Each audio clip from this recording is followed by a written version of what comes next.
जनता जो है वो कांग्रेस को चाहती है। छत्तीसगढ़ में, राजस्थान में आपकी सरकार ने अच्छा काम किया, लेकिन आप लोग अपने कामों को समझा नहीं पाए। ईवीएम में कुछ तो गड़बड़ी है। ईवीएम जो है वो निष्पक्ष नहीं है, लेकिन कांग्रेस पार्टी ईवीएम को लेकर भी आई थी। तो आपको क्या लगता है ईवीएम हटनी चाहिए? तो आज के समय में किसी भी डिवाइस को बैठ के कहीं भी हैंग किया जा सकता है। ये गठबंधन चल नहीं पाएगा।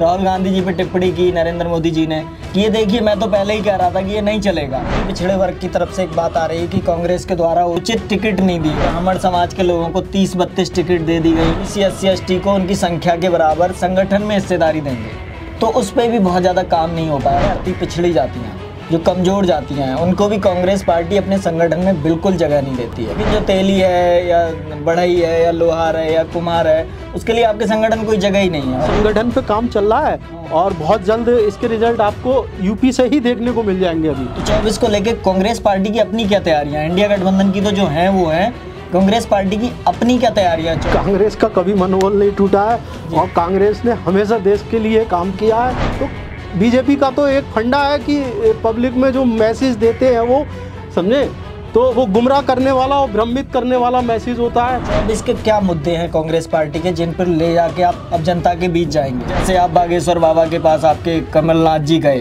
तो ये जो आपको नहीं लगता ये जो आपका उदारवादी हिंदुत्व है, इसी ने जो भाजपा है उसका जो कट्टर हिंदुत्व है उसकी जमीन बनाई है? मुसलमानों को कहीं भी पीटा जा रहा है और उनकी स्थिति खराब की जा रही है और कांग्रेस इस पर बहुत मुखर नजर नहीं आती है। देश के अंदर कहीं भी कोई कांड हुआ, सबसे पहले प्रियंका जी और राहुल जी ने जाके वहाँ उनके साथ खड़े हुए। दानिश अली जो थे, जब संसद में एक मुसलमान को इस तरह से डराया जा सकता है, तो जमीन पे उनके साथ क्या हो रहा होगा? जाति के जनगणना पे राहुल जी बात कर रहे हैं कि जनगणना होनी चाहिए, लेकिन वही है कि जवानी जमा खर्च हो रहा है, बातचीत हो रही है। आपके जहां राज्यों में सरकारें कम से कम वहां आप जनगणना कराते हैं। दलितों का वोट भी आज कांग्रेस के पास नहीं है। भारतीय जनता पार्टी के लोग कहते हैं कि हमारे यहाँ परिवारवाद नहीं है, बाकी सब जगह परिवारवाद है। लिस्ट है पूरी। भाजपा के लोग कहते हैं। बीजेपी का तो देखिए काम ही भ्रमित करने का है, समझे। सोचना तो हमें और इस देश की जनता को सोचना है। मुझे लगते हैं मोदी मोदी मोदी, ये किसी बात का जवाब नहीं है। साथियों नमस्कार। साथियों, मैं हूं संतोष शाक्य, आप देख रहे हैं इंडस न्यूज़ 24/7। बात करने वाले हैं जो अभी चुनाव, 5 राज्यों के चुनाव हुए थे, जिनमें जो कांग्रेस पार्टी थी वो एक ही राज्य जीत पाई थी और जो भारतीय जनता पार्टी थी उसने 3 राज्यों में बड़ी जीत दर्ज की थी। तो इसी मुद्दे पर बात करने के लिए हमारे साथ राजेंद्र सागर जी हैं, जो जिला प्रवक्ता हैं कांग्रेस पार्टी के, और कांग्रेस पार्टी के विभिन्न मुद्दों को लेकर उनसे बात करेंगे। मौजूदा चुनाव को लेकर भी बात करेंगे और भविष्य में 24 को लेकर क्या रणनीति है कांग्रेस पार्टी की, उसको लेकर भी हम सर से डिटेल से बात करेंगे। तो राजेंद्र जी, आपका बहुत बहुत स्वागत है। नमस्कार और धन्यवाद आपका। तो मेरा पहला सवाल यही है कि 5 राज्यों में अभी जो चुनाव संपन्न हुए हैं, जिसमें आप लोगों ने एक राज्य जीता तेलंगाना, जहां पर शपथ ग्रहण भी हो गया है, और 3 राज्यों में आप लोगों की हार हुई, तो कैसे उन चुनावों को देख रहे हैं और क्या कारण रहे? और पूरा ऐसा ही लग रहा था कि आप लोग जीतेंगे और एक माहौल लग रहा था कि कांग्रेस पार्टी की सरकार बनने जा रही है, खासकर राजस्थान और मध्य प्रदेश और छत्तीसगढ़ में, लेकिन हुआ उल्टा। तो कैसे आप इन परिणामों को देख रहे हैं? परिणाम जो 5 राज्यों के चुनाव के थे वो हमारे अनुरूप नहीं आए हैं, क्योंकि बहुत सारी चीज़ें इस चुनाव में देखने को मिली। जहां कांग्रेस अकेले चुनाव लड़ रही थी, वहां पूरी सरकारी मशीनरी सेंट्रल की, और एक कहना चाहिए कि पूरे तरीके से जो है कांग्रेस अपने आप से भी कहीं ना कहीं चुनाव लड़ रही थी। तो ये चीज़ें थी जो ये हार के कारण रहे, और उन हार के कारणों की जो है समीक्षा हो रही है। पार्टी बराबर नेशनल स्तर पे जो है समीक्षा इन सब चीज़ों को लेके की जा रही है। और हम जो जीते हैं, जहां निष्पक्ष चुनाव हुआ है, वो देखिए, चाहे पिछले समय में चाहे हिमाचल हो, चाहे कर्नाटका हो, और चाहे आपका मौजूदा समय में तेलंगाना हो, क्योंकि जहां निष्पक्ष चुनाव हुआ और जहां इन सब चीज़ों का दुरुपयोग नहीं हुआ, वहां हमने चुनाव पूरी तरीके से जीता। और जो जनता है देश की, उसने हमारा समर्थन किया, क्योंकि किसी भी क्षेत्रीय सरकार को गिराना कोई आसान काम नहीं होता है। और हमने जो है तेलंगाना जीता है, वो एक क्षेत्रीय सरकार जो वहाँ की थी, क्षेत्रीय पार्टी की सरकार थी, उस सरकार से हमने वहाँ की जो है सरकार को छीना है, सत्ता को जो है पब्लिक के लिए लेके आए हैं। तो कहीं ना कहीं, और आज अगर सारे उस पर जो है एक अगर निष्कर्ष निकाला जाए तो हम आज वोट प्रतिशत में सारी चीज़ों में हम उनसे आज भी बीजेपी से बेहतर हैं, और 10 लाख वोट हमें सारे मिला के उनसे ऊपर ही मिले हैं। आपका कहना है कि उन्होंने कुछ दुरुपयोग किया सर, तो किस चीज़ का दुरुपयोग किया? क्या निष्पक्ष चुनाव नहीं हुआ? क्या सरकारी मशीनरी का बीजेपी ने दुरुपयोग किया? आपका इशारा किस तरफ है? किन चीज़ों का दुरुपयोग नहीं, आप देखिए अभी तक राजस्थान, मध्य प्रदेश और छत्तीसगढ़ में किस तरीके से सीबीआई, ईडी और तमाम सरकारी मशीनरियाँ लगी हुई थी, लेकिन अब जो है ना राजस्थान में कोई ईडी दिखाई दे रही है, और ना मध्य प्रदेश में दिखाई दे रही है, ना छत्तीसगढ़ में दिखाई दे रही है। और सरकारी मशीनरी से देखिए सारे जितने भी हथकंडे थे वो सारे अपनाए गए इस चुनाव में, और उन्होंने ये सिद्ध कर दिया कि जो है निष्पक्ष चुनाव शायद आने वाले समय में अगर वो सत्ता में रहते हैं तो निष्पक्ष चुनाव नहीं रहेगा, क्योंकि जनता जो है वो कांग्रेस को चाहती है। इसका आप फैक्टर देख सकते हैं, जो जनता उत्तर प्रदेश में त्रस्त है एक महंगे सिलेंडर से, वहाँ आप जो है गारंटी दे रहे हैं 450 रुपये की। कोई मैजिक नहीं हुआ है, इसको मैजिक नहीं कहेंगे। आप पूरी सरकारी अमला लगा के और चुनाव और ये सब करके जीत लेते हैं, तो ये कोई जीत मायने नहीं रखती। हम सारे बिंदुओं पे जो है समीक्षा कर रहे हैं, और लगातार पार्टी जो है एनालिसिस कर रही है उन सारी चीज़ों को, और आने वाले समय में जो है रिजल्ट उसका देखने को मिलेगा। एक और बात सामने आई थी कि आप लोगों ने अच्छा काम किया छत्तीसगढ़ में, राजस्थान में आपकी सरकार ने अच्छा काम किया, लेकिन आप लोग अपने कामों को समझा नहीं पाए। राहुल गांधी जी मोदी की आलोचना करते रहे, तो ये भी क्या कारण आपको लगता है कि सीटें कम रहीं इस कारण भी, कि आप लोग समझा नहीं पाए अपनी बात को? नहीं, देखिए आदरणीय राहुल गांधी जी एक परिपक्व देश हित में सोचने वाले नेता हैं, और अगर आदरणीय राहुल गांधी जी जैसे अगर 10 नेता भी और पार्टियों के इस देश में हो जाएं तो इस देश की सूरत बदल सकती है ना। क्योंकि जिस तरीके से देश को धर्म, जातिवाद और इन सब चीज़ों में आज बांटा जा रहा है, और उस पर पूरा दुरुपयोग किया जा रहा है सरकारी मशीनरी का, तो कहीं ना कहीं ये सारी चीज़ें इफ़ेक्ट कर रही हैं। इन सब चीज़ों से भी हम लड़ेंगे। एक बात और उठी है कि दिग्विजय सिंह जो आपकी पार्टी के, उन्होंने भी कहा कि ईवीएम में कुछ तो गड़बड़ी है। तो आपको क्या लगता है कि ईवीएम में गड़बड़ी करके भाजपा ने कई सीटें जीती हैं, या उनके कहने का क्या मतलब था? क्या ईवीएम में गड़बड़ करके ये चुनाव जीता गया है? तो इस पर क्या कहना है आप कांग्रेस पार्टी का? नहीं, सरकारी मशीनरी का मतलब है कि देखिए सारी चीज़ें आ जाती हैं उसमें, और कहीं ना कहीं भाई जब राष्ट्रीय स्तर के नेता इस चीज़ को कह रहे हैं तो कहीं ना कहीं दुरुपयोग तो बहुत सारी चीज़ों का हुआ है, और इन सब चीज़ों पे जो है इन सब चीज़ों पे खोजा जा रहा है आखिर क्या कारण रहे हैं। और हो सकता है ये सब चीज़ें भविष्य में बैठ के जो है इन सब चीज़ों पे मंथन होगा, और कहाँ क्या कमी रह गई और किस चीज़ से हार हुई है, इन सब चीज़ों को मंथन करके और फिर जो है एक समीक्षा जो है पब्लिक के बीच में हम दोबारा आएंगे। एक बात तो और आती है कि ईवीएम जो है वो निष्पक्ष नहीं है, लेकिन कांग्रेस पार्टी ईवीएम को लेकर भी आई थी, और उसने ही उसके समय में ही आई थी। ईवीएम तो चुनाव आयोग लाया था, चुनाव आयोग एक संवैधानिक संस्था है, तो उसमें निष्पक्षता नहीं है, क्योंकि उसमें पता नहीं चलता कि मैंने वोट डाला वो किसको गया या कहाँ गया। और जैसे एक मोहर लगाते हैं हम लोग बैलेट पे, उतना निष्पक्ष वो नहीं है। तो आपको क्या लगता है ईवीएम हटनी चाहिए? और मिसमैच भी हो रहा है, कई बार पढ़ते वोट कम है, गिनती ज़्यादा वोटों की हो जाती है। तो इस पर मतलब एक स्पष्ट रुख क्यों नहीं है आप लोगों का? स्पष्ट रुख क्या है आप लोगों का कि ईवीएम हटनी चाहिए, नहीं हटनी चाहिए? नहीं, ये देखिए राष्ट्रीय स्तर का मुद्दा है ना, नेशनल लेवल का है, तो ये सारी चीज़ों पे डिस्कशन हो रहा है, इन सब चीज़ों की समीक्षा हो रही है, और इफ़ेक्ट तो करता ही करता है। जब आप आज के समय में किसी भी डिवाइस को बैठ के कहीं भी हैंग किया जा सकता है, ये एक नॉर्मल सी चीज़ है।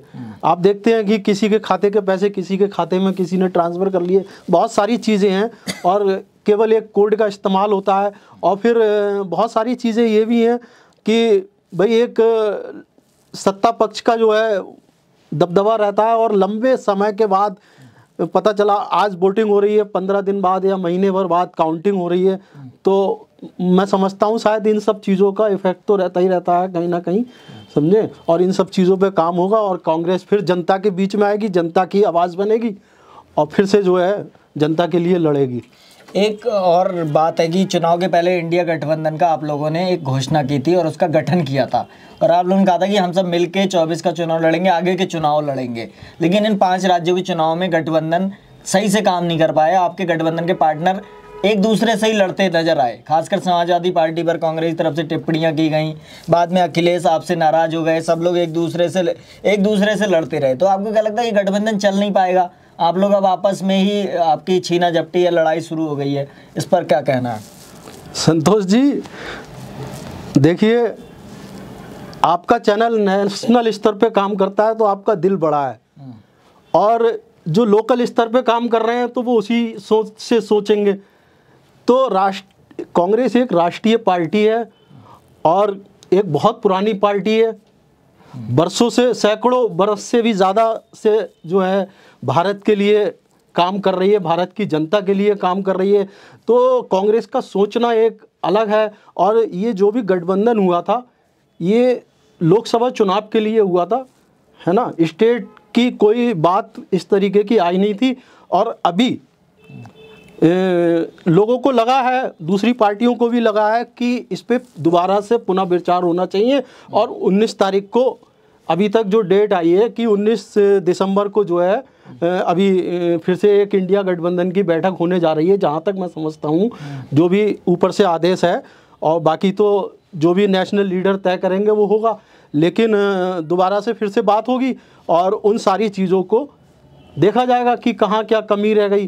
तो हमारा तो दिल बड़ा है, हम हमेशा दिल बड़ा करे रहेंगे। और जो है थोड़ा सा क्षेत्रीय पार्टियों को भी इसलिए कह रहा हूँ क्योंकि जैसे चुनाव के परिणाम आए, नरेंद्र मोदी का भी एक स्टेटमेंट आया, उन्होंने कहा ये देखिए गठबंधन इनका नहीं चलेगा।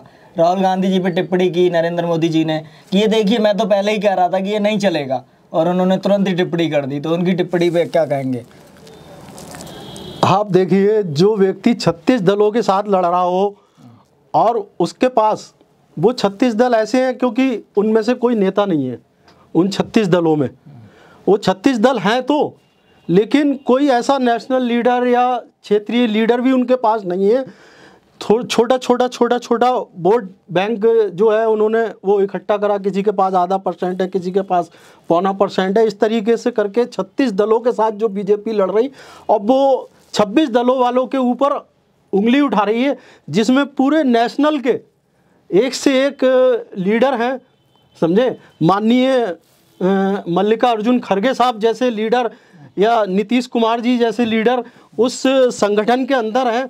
तो कहीं ना कहीं देखिए, जब एक परिवार होता है और जब सारे बच्चे बड़े हो जाते हैं और जब सब कुछ सीख जाते हैं, तो कहीं ना कहीं थोड़ी बहुत तो वो आती है। तो उन सारी चीज़ों को मैं समझता हूँ भविष्य में अभी समय है, और 19 तारीख जो आई है तो उन सारी चीज़ों पे विचार विमर्श करके और इंडिया गठबंधन फिर से जो है जनता के बीच आएगा और जनता की सेवा करेगा।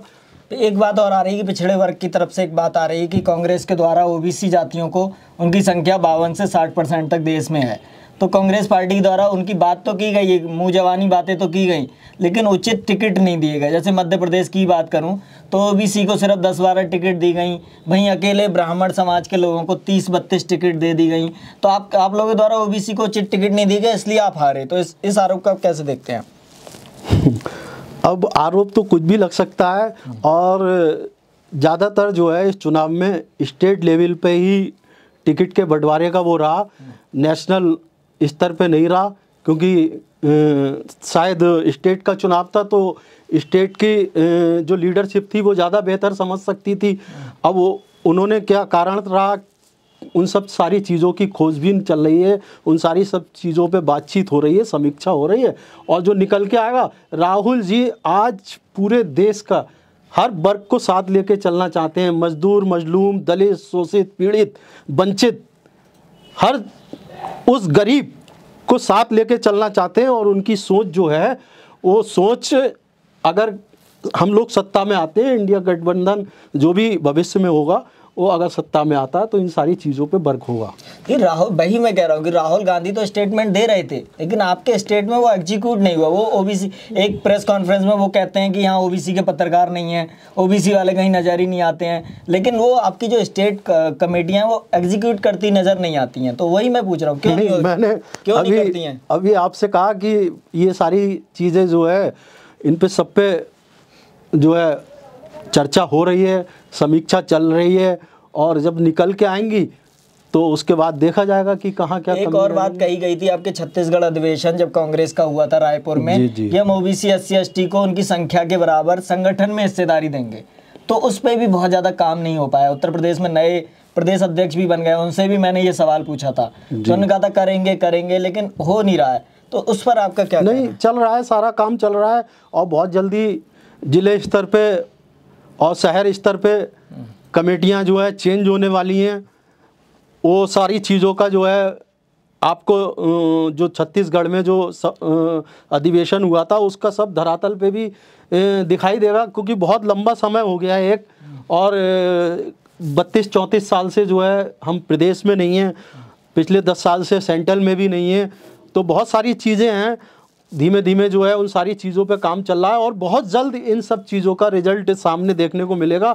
और सारे लोगों को, क्योंकि कांग्रेस ही एक ऐसी धर्मनिरपेक्ष पार्टी है जो सारी जाति धर्म की बात करती है, और आज देश को जो भी यहाँ तक लेके आए हैं तो वो कांग्रेस की बदौलत है। नहीं तो आप देखिए पिछले 10 साल में क्या किस तरीके से जातिवाद, धर्मवाद और ये वो सब इन्हीं सब चीज़ों में उलझा हुआ है, ना कोई विकास की बात हुआ। क्या जो कांग्रेस ने बनाया उसको भी बेच दिया गया। तो सारी चीज़ें जो है वो फिर से राहुल जी एक परिपक्व और एक जननायक के तौर पे उभरे हैं, लोगों में उनकी आस्था है, लोग उनको देख रहे हैं, समझे, और उसका जो है परिणाम आप जो है बहुत जल्द 2024 में देखने को मिलेगा हमें। एक और है कि भारतीय जनता पार्टी का जो बेस वोट है वो है अति पिछड़ी जातियाँ, जो कमज़ोर जातियाँ हैं, उनको भी कांग्रेस पार्टी अपने संगठन में बिल्कुल जगह नहीं देती है। अगर वो पिछड़े वर्ग में किसी को जगह देती भी है तो अधिक से अधिक जो उसकी मजबूत जातियाँ हैं, अहीर हो गए, कुर्मी हो गए, लेकिन जो तेली है या बढ़ई है या लोहार है या कुम्हार है, उसके लिए आपके संगठन कोई जगह ही नहीं है, और वो भाजपा का बेस वोटर बना हुआ है। तो इसके क्या कारण है? आप लोग उन कमज़ोर जाति को क्यों हिस्सा नहीं देते? संतोष जी, मैंने अभी कहा ना कि जो छत्तीसगढ़ अधिवेशन हुआ था उसी पे काम चल रहा है, और उसमें सारी चीज़ें ये एनालिसिस की जा रही हैं। और राहुल जी जो पिछड़ी जाति और इसका जो अभी जिक्र कर रहे थे, वो सारी चीज़ें संगठन में भी नज़र आएंगी। उन सब चीज़ों पे देखा जा रहा है, किसका कितनी आबादी, उसकी कितनी भागीदारी, वो सारी चीज़ों पे काम हो रहा है। और बहुत जल्द जो है ज़मीनी स्तर पे भी हम लोग देखेंगे, और उन सब चीज़ों को लेके ही जनता के बीच में जाएंगे। तो ये बताइए सर, इसका कोई टाइम फ्रेम दिया गया है कि हाँ इतने समय तक हम सभी की हिस्सेदारी को समायोजित कर लेंगे? कोई टाइम फ्रेम है या बस हो रहा है? नहीं, ऐसा नहीं है। जब वो देखिए, कांग्रेस जो कहती है वो करती है, और पहले भी जो कहा है वो करा है, और आने वाले समय में भी जो कांग्रेस ने कहा है वो करेंगे। लेकिन उसके लिए एक जब पावर होगी तो जिसकी जितनी हिस्सेदारी है उसकी उतनी भागीदारी भी होगी। ये कांग्रेस का एक विजन है। संगठन में तो आप लोगों की पावर है ना, आपके संगठन को तो आप ही लोग चला रहे हैं। संगठन पे काम चल रहा है, और बहुत जल्द इसके रिजल्ट आपको यूपी से ही देखने को मिल जाएंगे। अभी आने वाले कुछ ही समय में आपको बहुत जल्द देखने को मिल जाएंगे। हो सकता है दिसंबर में ही इसके रिजल्ट आपको सारे देखने को मिल जाएं। भाजपा ने अपनी 24 की तैयारी भी शुरू कर दी है, और वो जो आप देख रहे हैं कि इंडिया गठबंधन की लगातार बैठकें हो रही हैं, लेकिन कोई सामंजस्य बहुत ज़्यादा बनता नहीं दिख रहा है। तो 24 को लेके कांग्रेस पार्टी की अपनी क्या तैयारियां हैं? इंडिया गठबंधन की तो जो हैं वो हैं, कांग्रेस पार्टी की अपनी क्या तैयारियां हैं 24 के चुनाव को लेकर? क्योंकि अब मनोबल तो आप लोगों का टूटा होगा ये 3 राज्यों को हारने के बाद। कांग्रेस का कभी मनोबल नहीं टूटा है, और कांग्रेस ने हमेशा देश के लिए काम किया है, और आज भी वही चुस्ती फुर्ती और जुनून देश के लिए कांग्रेस के अंदर है, और कांग्रेस देश के लिए लड़ेगी जैसे पहले लड़ती आई है, देश की जनता के लिए लड़ेगी। देखिए, बीजेपी का क्या है कि वो करते कुछ हैं और कहते कुछ हैं। आप जहां देख रहे हैं वो कह रहे हैं कि हम 2000, अरे उन्हें 3 राज्यों के मुख्यमंत्री तय नहीं कर मिले हैं अभी, हैं पिछले सप्ताह भर में। तो उन्होंने जो है उसको दूसरी तरफ डाइवर्ट करके कि हम वो रोज मुख्यमंत्रियों की तलाश कर रहे हैं, ना कि जो है आपका लोकसभा चुनाव की। पहले वो मुख्यमंत्री तो तय कर लें, उसके बाद लोकसभा चुनाव में उतरेंगे ना। अभी उन्हें वही तय नहीं कर मिल रहा है। तो बीजेपी का तो एक फंडा है कि पब्लिक में जो मैसेज देते हैं वो, समझे, तो वो गुमराह करने वाला और भ्रमित करने वाला मैसेज होता है। क्योंकि आप देखिए किस तरीके से एक कद्दावर जो है मंत्री कहता है कि 15 लाख भी जुमला था, 2 करोड़ नौकरी भी जुमला था। तो उनके पास जुमलों की भरमार है, लेकिन कांग्रेस जो है जो करती है वो धरातल पे करती है और देश की जनता के लिए करती है। तो 24 के क्या मुद्दे हैं कांग्रेस पार्टी के जिन पर ले जाके आप अब जनता के बीच जाएंगे? किन मुद्दों को लेके ये चुनाव आप लड़ रहे हैं? नहीं, आज बेरोजगारी है, महिलाओं के साथ अत्याचार है, युवाओं को किस तरीके से जो है पीटा जा रहा है, मारा जा रहा है अगर वो नौकरी मांग रहे हैं, समझे, बहुत सारी चीज़ें, गरीबी, महंगाई। आप देखिए, एक तरफ आप 5 ट्रिलियन अर्थव्यवस्था की बात करते हैं, ये 5 ट्रिलियन अब अर्थव्यवस्था आप किसके लिए बना रहे हैं? क्या अडानी के लिए बना रहे हैं? क्योंकि आप देखिए अभी बिल्कुल ताज़ा उदाहरण आप संसद में देख लीजिए, मोहिया मित्रा जी के लिए किस तरीके से इन लोगों ने अडानी पे सवाल करने के उसमें जो है उनको निष्कासित किया है लोकसभा से। तो और आप जो गरीब जनता है उसे 5 किलो राशन में घेरे हुए हैं। क्या यही गारंटी है इस देश के लिए कि 5 किलो राशन पे जो है आप ला के टेक दें? क्या उसके बच्चे के लिए शिक्षा नहीं चाहिए? क्या स्वास्थ्य नहीं चाहिए? क्या और जरूरी बुनियादी चीज़ें नहीं चाहिए? केवल 5 किलो राशन पे लाके कि मैं 5 साल तक अगले, और क्या मोदी जी अपनी जेब से दे रहे हैं या बीजेपी अपनी जेब से दे रही है? भाई जो भी है इस देश का पैसा है, टैक्स पेयर का पैसा है, कोई अपनी जेब से थोड़ी दे रहे हैं। तो कांग्रेस ऐसा कोई वादा नहीं करती है ना, कांग्रेस सबको रोजगार देने की बात करती है, समझे। और गांव-गांव, गली-गली मनरेगा जिस तरीके से चल रहा था, आज आप देखिए उसमें कितनी भ्रष्टाचारी इन लोगों ने की है और किस तरीके से उसको जो है जमीन पे लाके डाल दिया है, समझे। तो ये 5 किलो राशन वाली राजनीति खत्म हो जाएगी और लोगों को समझ में आ रहा है कि आज हमारे अपने बच्चों का जो है भविष्य देखना है और उसके लिए जनता जो है कांग्रेस को लेके आएगी लोकसभा चुनाव में।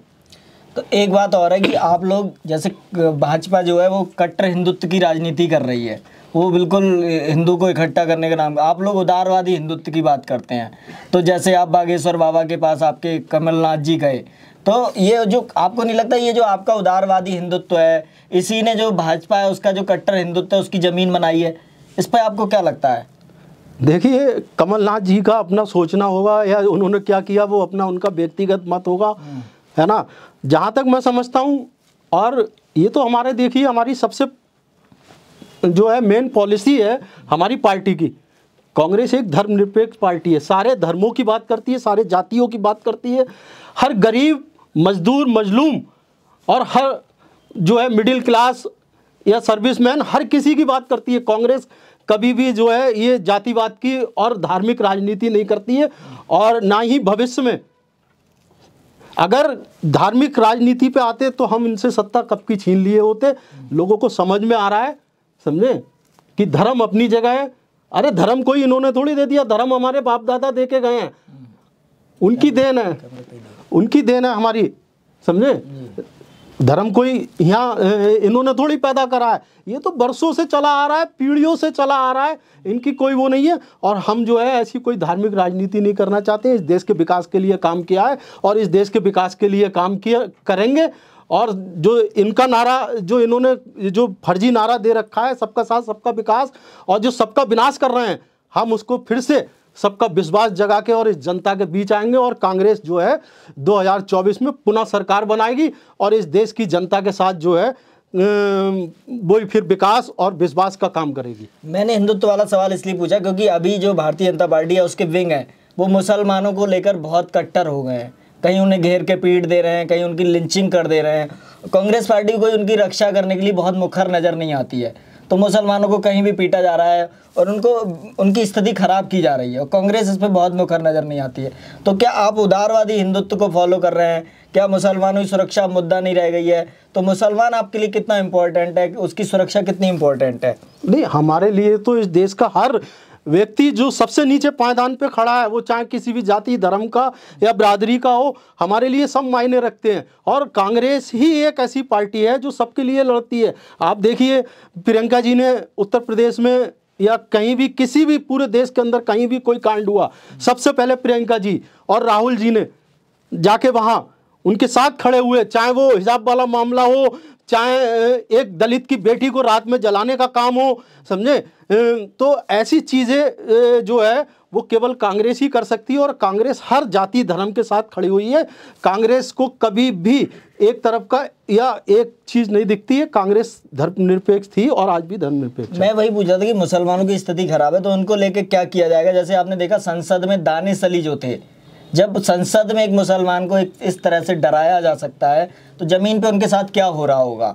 तो इन मुद्दों पर कैसे आप उनकी सुरक्षा सुनिश्चित करेंगे। हमारी पार्टी तो दानिश जी के साथ खड़ी हुई थी जाके, और हमारे प्रदेश अध्यक्ष जी माननीय अजय राय जी भी वहाँ पहुँचे थे।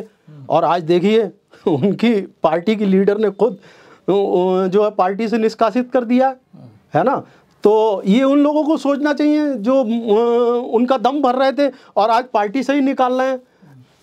जहाँ खड़ा होने की बात थी आज उन्हें पार्टी से ही निकाल दिया, और कांग्रेस खड़ी रही थी, एकमात्र कांग्रेस ही ऐसी थी, समझे, जो है उनके साथ खड़े हुई थी और उनकी बात की थी, उनकी बात रखी थी। तो आप लोग मतलब मुसलमानों की रक्षा होनी चाहिए, इस बात पे पूरी तरह से लड़ेंगे इसकी लड़ाई। नहीं, हम तो कहते हैं देश के हर आखिरी व्यक्ति की रक्षा होनी चाहिए और हम रक्षा करने के लिए तैयार हैं। हमारा नेता आदरणीय राहुल गांधी जी जो है हर व्यक्ति की रक्षा करने के लिए खड़े हुए हैं। उन्होंने जो भारत जोड़ो यात्रा शुरू की थी, और भारत जोड़ो यात्रा जो 4,500 किलोमीटर की थी, वो इसीलिए की थी कि वो हर गरीब मजलूम और हर धर्म जाति बिरादरी के साथ खड़े हुए हैं जिसके साथ अत्याचार हो रहा है। अगला सवाल मेरा जातिगत जनगणना से जुड़ा है। जातिगत जनगणना पर राहुल जी बात कर रहे हैं कि जनगणना होनी चाहिए, लेकिन वही है कि जवानी जमा खर्च हो रहा है, बातचीत हो रही है।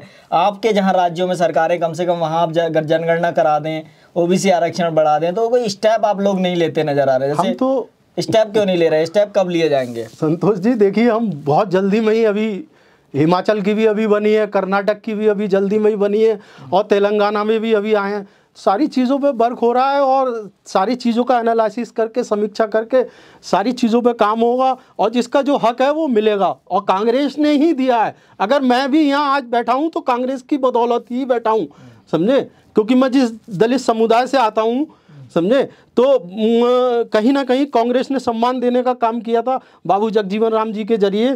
तो उसी से मैं आर्थिक और आज जो है इतना जो आर्थिक विकास मेरा हुआ वो उसी से हुआ।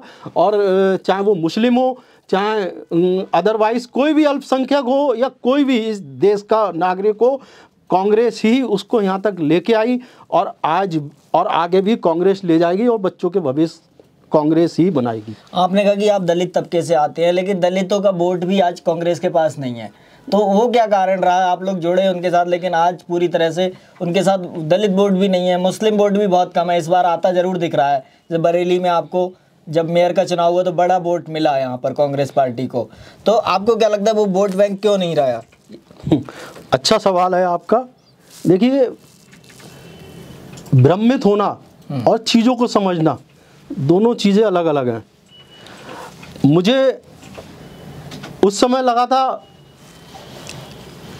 कि मुझे जो है इसमें 1 रुपये में से 50 पैसे मिलने चाहिए, लेकिन हो सकता है परिस्थिति बस 35 पैसे या 40 पैसे मिल पाए, है ना। 50 पैसे तक मैं नहीं पहुंच पाया, या नहीं किसी कारण, क्योंकि बहुत सारी समस्याएं थी। जब देश आज़ाद हुआ था उसके बाद बहुत सारी समस्याएं थी, और सुई से लेकर हवाई जहाज तक हमने अपने देश में निर्माण करा, ये कांग्रेस की बदौलत करा। तो बहुत सारी चीज़ें, तो उसमें कहीं ना कहीं हो सकता है 2, 4, 10 पैसे कहीं कम मिले हों, तो लोगों को ये लगने लगा कि जो प्रलोभन देने वाली क्षेत्रीय पार्टियां बन गई, उनका प्रलोभन लोगों को समझ में आने लगा कि शायद ये जो है उससे बड़ा कर देंगे। लेकिन आप देखिए कि उन्होंने क्या किया। आज वो परिवार की बात कर रहे हैं, चाहे वो किसी भी समाज से हो, कुछ आज पारिवारिक राजनीति कर रहे हैं। वो देश के बारे में या प्रदेश के बारे में या आम जनमानस के बारे में नहीं सोच रहे हैं। लेकिन कांग्रेस हमेशा जनमानस और आम व्यक्ति के बारे में सोचती है, जो निचले पायदान पे खड़ा हुआ है उसके बारे में सोचती है। और आप देख रहे हैं बाकी जो क्षेत्रीय पार्टी हैं आज किस तरीके से उनके ट्रांसफ़र हो रहे हैं परिवार में, पदों को लेकर ट्रांसफ़र इधर से उधर हो रहा है, तो इस पे मैं ज़्यादा नहीं कहना चाहूँगा क्योंकि सब जनता देख रही है और कहीं ना कहीं उसको ये एहसास हो रहा है, समझे। ये आरोप तो राहुल गांधी जी पे भी लगते हैं कि वो अपने परिवार से आए हैं।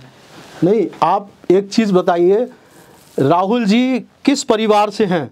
अगर वो चाहते 2004 में हम लोग जब सत्ता में आए थे तो क्या राहुल जी को किसी ने रोक रखा था प्रधानमंत्री बनने को? ये तो आप लोगों ने ही तय किया होगा। तो हम लोगों ने देश को देखते हुए और देश की जनता को देखते हुए, और राहुल जी ने भी कि मुझे देश को कुछ देना है, मुझे अपने आप को कुछ नहीं देना है, समझे। अगर हम चाहते तो उसी समय हम सत्ता काबिज हो सकते थे। क्या प्रियंका जी को जो है किसी ने रोक रखा था? कहीं किसी भी मंत्रालय में होती, या सोनिया जी को किसी ने रोक रखा था? लेकिन हमने सबको सोच के और सबको साथ लेके तब सरकार चलाई थी। और जो है आगे भी कांग्रेस ही इस देश में एक ऐसी पार्टी है जो इस देश को चला सकती है। बाकी तो कोई किसी चीज़ में बांट रहा है, कोई किसी चीज़ में बांट रहा है, और अब जनता ये सब चीज़ें समझ चुकी है, अच्छे से समझ चुकी है, और उसका परिणाम जो है 2024 में लोकसभा चुनाव में देखने को मिलने वाला है। भारतीय जनता पार्टी के लोग कहते हैं कि हमारे यहाँ परिवारवाद नहीं है, बाकी सब जगह परिवारवाद है, तो इस पर आपका क्या कहना है? मेरे पास लिस्ट है पूरी, अगर मैं खोलना शुरू करूँगा तो जो भी परिचर्चा का टाइम है वो ख़त्म हो जाएगा, लेकिन बीजेपी की लिस्ट ख़त्म नहीं होगी, समझे। आप बताइए, एक जिसको क्रिकेट की ABCD नहीं पता है वो आज BCCI का सचिव बना हुआ है, जिसे बल्ला थामना नहीं आता है, क्रिकेट की बात नहीं पता है क्या क्रिकेट होता है, समझे। राजनाथ सिंह के बेटे ले लीजिए, सुषमा स्वराज की बेटी ले लीजिए, तमाम ऐसे नाम हैं, या रीता बहुगुणा जोशी का नाम ले लीजिए। मैं अगर लिस्ट खोलने रखूँगा तो घंटा भर भी कम पड़ जाएगा इन लोगों की नाम गिनाने में। और ये हमें बता रहे हैं परिवारवाद। अरे ये परिवारवाद नहीं है। जिस परिवार ने अपनी कुर्बानियां दी हैं, इस देश के लिए कुर्बानियां दी हैं, आज भी वो देश के बारे में समझ रहा है और सोच रहा है, आप उस पर तोहमत लगा रहे हैं, समझे।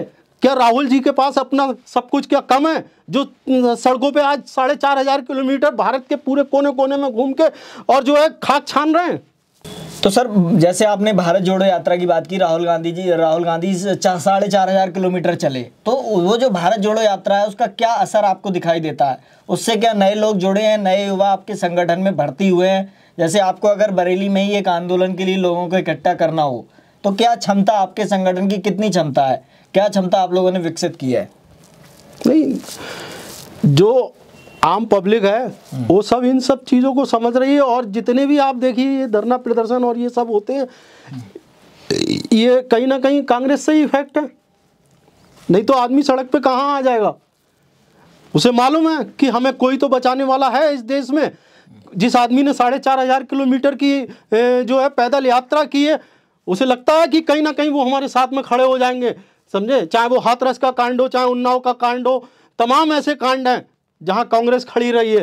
तो वो आम जनमानस भी यही सोचता है कि अगर मैं अपने लिए संघर्ष कर रहा हूं या मैं सड़क पर उतरा हुआ हूं तो मेरे साथ राहुल गांधी जी और प्रियंका गांधी जी और मल्लिकार्जुन खड़गे जी जैसे नेता आज मेरे साथ आके खड़े हो जाएंगे, या माननीय अजय राय जी आज आके मेरे साथ खड़े हो जाएंगे। उसको वो शक्ति देता है, ये विचार उसको शक्ति देता है उसे ज़मीन पर उतरने के लिए, संघर्ष करने के लिए। तो एक अपार जनसमूह, समझे। लोग ये भी कहते हैं कि कांग्रेस में क्या है कि नंबर 1 जो है राहुल गांधी हैं, सोनिया जी हैं और प्रियंका गांधी हैं, और खड़गे जी चौथे नंबर पे आते हैं, जबकि वो हैं राष्ट्रीय अध्यक्ष। तो इस पर क्या कहना है कि राष्ट्रीय अध्यक्ष से ज़्यादा पावरफुल ये 3 लोग हैं क्या?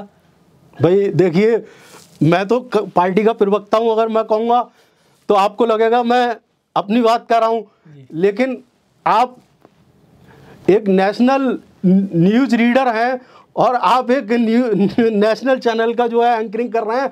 क्या आपको लगता है कि खड़गे जी की जो है कहीं भी नहीं चल रही है, या खड़गे जी के अलावा कोई और डिसीजन ले रहा है? भाजपा के लोग कहते हैं। बीजेपी का तो देखिए काम ही भ्रमित करने का है, समझे। सोचना तो हमें और इस देश की जनता को सोचना है। जैसे वो कहते हैं कि भाजपा में जो डिसीजन है वो JP नड्डा लेते हैं, लेकिन आपके यहाँ राहुल गांधी लेते हैं, खड़गे जी नहीं लेते, बल्कि ये उनका कहना है। अच्छा, आप बताइए, तमाम पोस्टर आपने, तमाम होर्डिंग देखे होंगे, वहाँ कहीं भी जो है जेपी नड्डा का आपने फोटो देखा है बड़ा सा? नहीं होती कि मोदी जी प्रधानमंत्री हैं इसलिए उनका लगाते होंगे। अरे मतलब या तो आप पार्टी को बड़ा कर लीजिए। अब आप बताइए, सरकार बीजेपी की है या मोदी सरकार है? बीजेपी की है। बीजेपी की है ना जी। तो ये मोदी सरकार क्या होता है? आज सारे लोग उनके यही, और जहां भी वो हिलकते हैं तो सब चीखने लगते हैं मोदी मोदी मोदी। ये किसी बात का जवाब नहीं है जी। समझे। हमारे यहाँ एक दलित को बाकायदा वोटिंग से अध्यक्ष बनाया गया है, समझे। तो आप कह रहे हैं कि बीजेपी में मोदी जी सब कुछ कर रहे हैं, जिसको लोकतंत्र कहते हैं। आप बताइए कौन सा चेहरा है उसके अलावा? अगर कोई चेहरा बीजेपी के पास है तो वो 2024 के चुनाव में उतार के दिखा दे। अध्यक्ष तो उनके जेपी नड्डा है। आप जेपी नड्डा का बयान दिखाइए ना, कहीं भी आता वो किसी भी मामले में है। एक और चीज़ है, बरेली में भी आपके संगठन के, जो मैंने सवाल पूछ रहा था कि बरेली में आपके संगठन की शक्ति क्या है इस समय? आप लोग कितना, अगर आप लोगों की कहाँ तक एक्सपेंशन हो गई है, क्योंकि लोकसभा चुनाव भी आ रहा है। संगठन अभी चेंज होने वाले हैं बहुत जल्दी, और देखिए किस किस का नंबर उसमें लगता है, कहाँ कहाँ, समझे।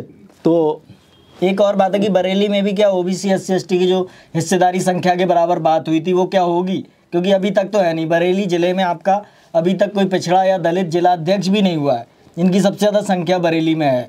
तो उस पर आपका क्या कहना है? नहीं, पार्टी काम कर रही है इन सब चीज़ों पे, और हो सकता है परिणाम भी जो है अच्छे हो, और जो रिजल्ट निकल के आएगा, जो भी चेंजेस होगा, मैं समझता हूँ शायद बहुत अच्छा रहेगा। बहुत अच्छा रहेगा। तो 24 के चुनाव को लेके आप बरेली में प्रत्याशी कब तय हो जाएगा या गठबंधन होगा, इस पर आपका क्या कहना है? मैंने अभी आपको बताया था कि 19 तारीख जहाँ तक मेरी नॉलेज में है जी। वो तय हुई है। तो अब जो भी है, जो राष्ट्रीय स्तर का जो भी फैसला होगा, जो हमारे राष्ट्रीय नेतृत्व तय करेगा, और जैसा हमें आदेश होगा, हम तो वैसे अपने पूरी तैयारी करे हुए हैं। तो अब इंडस न्यूज़ की तरफ से जनता को क्या मैसेज देना चाहेंगे 24 के चुनाव को लेकर भी, और वैसे भी क्या मैसेज देना चाहेंगे? मैं यही कहना चाहूँगा कि आप सबसे पहले तो, मैं इंडस चैनल का जो है कार्यक्रम देखता रहता हूँ। आप निष्पक्ष निडर होकर बात करते हैं, ये आपका सबसे बड़ा पॉइंट है, और ये पॉइंट आपको कहीं ना कहीं बुलंदियों पे ले जाएगा। मैं अपने भाई आशीष सक्सेना जी को बधाई देता हूँ, संतोष साग जी को बधाई देता हूँ कि आप जैसे निष्पक्ष लोग जो समाज की निचले स्तर को समझते हैं, और आपने जो है ये शुरू किया है, तो मेरी आप लोगों के लिए शुभकामनाएं हैं और बहुत बहुत बधाई है जो आपने ये सब नेशनल स्तर पे जो ये शुरू किया है। कहीं ना कहीं बरेली क्या और सारे कोनों की आवाज़ आप जो है नेशनल स्तर पे पहुंचा रहे हैं, इसके लिए आप बधाई के पात्र हैं। दूसरा, मैं जो हमारे जनता और जो हमारे बंधु देख रहे हैं, मैं उनको यही मैसेज देना चाहूँगा कि धर्म की राजनीति से ऊपर उठिए, बच्चों के भविष्य को देखिए, अपने भविष्य को देखिए, इस देश के भविष्य को देखिए, क्योंकि आने वाला समय कहीं ना कहीं दुनिया में सबसे पीछे हमें ले जाके खड़ा कर देगा अगर हम इन सब चीज़ों पे चलते रहे। तो दोस्तों, ये थे हमारे साथ राजेंद्र सागर जी, जिनसे हमने बात की। बहुत सारे मुद्दों को लेकर बात हुई और उन्होंने हमारे सवालों के जवाब बहुत ही बेबाकी से दिए। कांग्रेस पार्टी के हर पक्ष को लेकर हमने उनसे बात की, और कांग्रेस जो कह रही है या जो कर रही है, राहुल गांधी के क्या इरादे हैं, उसको लेकर भी बात हुई। और सर का कहना है कि 24 के चुनाव को लेकर तैयारी चल रही है। 19 तारीख को इंडिया गठबंधन जो है उसकी एक मीटिंग होने वाली है, जिसमें आगे की जो स्थिति है वो स्पष्ट हो जाएगी। तो सर, हमसे बात करने के लिए आपका बहुत बहुत धन्यवाद। धन्यवाद आपका। आप लोग देखते रहिए इंडस न्यूज़ 24x7। मैं संतोष शाक्य, बहुत बहुत धन्यवाद। नमस्कार।